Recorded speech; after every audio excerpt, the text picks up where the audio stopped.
The Galactic Exotic Fauna Consortium had lost 5 handlers in 3 standard months.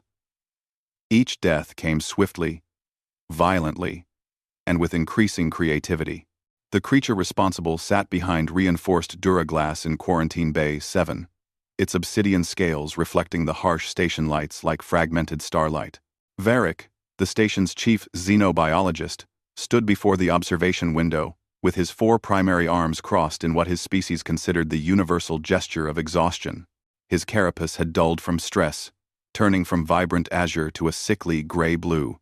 Behind him, the memorial wall displayed holographic images of the deceased all-experienced handlers, all from species with considerable physical advantages, all reduced to cautionary tales.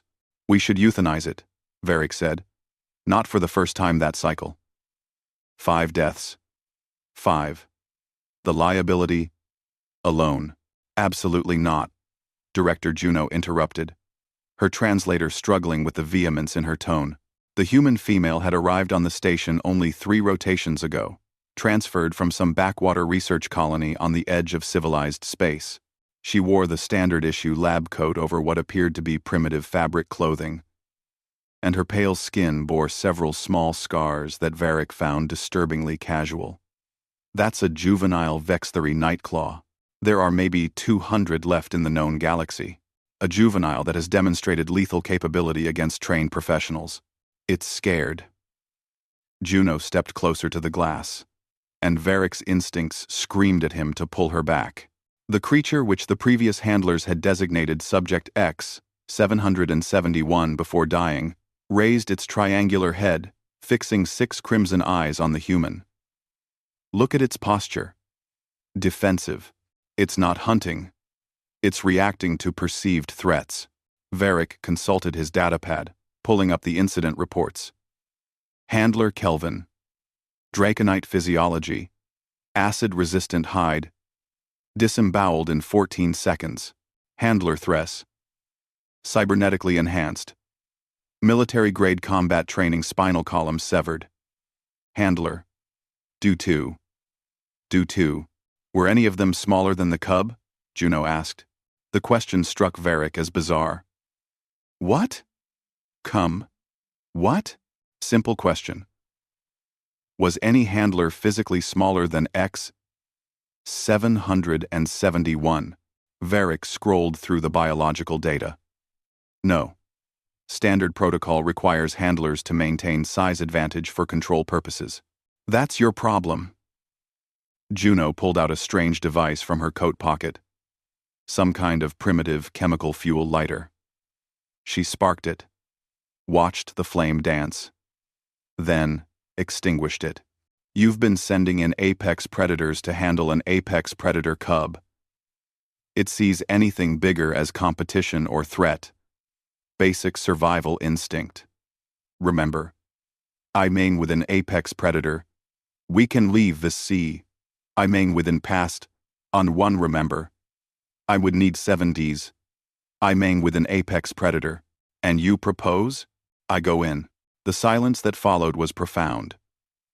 Somewhere in the station, a ventilation system hummed. In the quarantine bay, the Nightclaw shifted, its razor-sharp tail scraping against the floor with a sound like swords being sharpened. You're insane, Varric said flatly. Even by human standards, which I'm told are remarkably flexible. This is insane, Juno smiled, revealing her blunt omnivore teeth. I raised 3 Terran wolf dogs from cubs. Lost count of how many behavioral issues they had. Know what worked? Not treating them like problems to be dominated. She turned back to the window. That baby in there is teething. Probably hungry. Definitely traumatized from capture. And surrounded by species that register as threats. It's lashing out because no one's speaking its language. It doesn't have language. It's presentient. All creatures have language. You just need to know how to listen. Before Varric could physically restrain her, though he questioned whether his species' strength would be sufficient against human stubborn determination, Juno had keyed in her override credentials and triggered the bay door release. Security! Varric screamed into his comm unit. Containment breach in 7. Human handler has entered, but Juno was already inside. The Nightclaw's reaction was immediate. It rose to its full 2-meter height, spines flaring along its back, jaws parting to reveal rows of crystalline teeth capable of shearing through starship hull plating. The growl that emanated from its throat made the observation window vibrate. Juno sat down. She simply dropped to the floor, crossed her legs, and made herself small. Then she did something that made every alarm in Varick's mind shriek in warning. She looked away from the predator, presenting her vulnerable neck and spine. The Nightclaw approached, each footfall deliberate. Hunting. 10 meters. 5. 3. Varick couldn't watch but couldn't look away.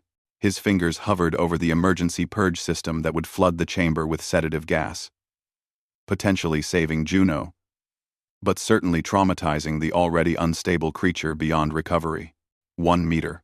The Nightclaw loomed over Juno, its breath misting in the cooled air. Its head lowered, razor-sharp teeth inches from her exposed throat. Varick's finger began to press the button. The creature sniffed. Then it made a sound Varick had never heard in 3 months of observation. Not a growl, not a roar, something almost plaintive. A chirp whine that sounded disturbingly similar to the distress calls of hatchlings across a dozen species. Juno painfully slowly reached into her pocket. Varick tensed. The Nightclaw tensed. She pulled out a piece of meat. Not synthesized protein, but actual biological tissue. Still bloody. Where had she gotten that? Hungry, aren't you? Juno's voice was soft, melodic. She tossed the meat gently to the side. Not toward the creature. Not at it, just offering. The Nightclaw's eyes tracked the meat. Then back to Juno. Then the meat again. It took the offering, swallowing it whole. When it looked back at Juno, something had shifted in its posture. The spines relaxed fractionally. The tail, which had been coiled to strike, loosened. Juno extended her hand, palm up, fingers curled inward. Non-threatening. Patient. The Nightclaw watched her for what felt like an eternity. Then, with infinite caution, it lowered its massive head and pressed its snout against her palm. Juno smiled. Good baby. Such a good baby. Those other idiots didn't understand. Did they? You're just scared and sore and lonely. Her hand moved to scratch beneath the creature's jaw, finding some instinctive pleasure point that made the deadly predator's eyes half close in contentment. Teething problems. That's all this was. Just some teething problems. Varick stood frozen, watching the human handle a creature that had killed 5 trained professionals with the casual ease of someone petting a domestic animal. When security finally arrived, weapons charged and ready, he held up a hand to stop them. On Juno's personnel file, he would later write a single note that would circulate through xenobiological communities for decades to come. Humans do not see fangs and think danger. They see fangs and think, must be hurting. This explains everything and nothing about their species. In Quarantine Bay 7, Juno continued scratching the Nightclaw's jaw, murmuring soft reassurances, while the most dangerous predator in this sector of space purred like a kitten. Human nature, Varick decided, was the most terrifying force in the galaxy.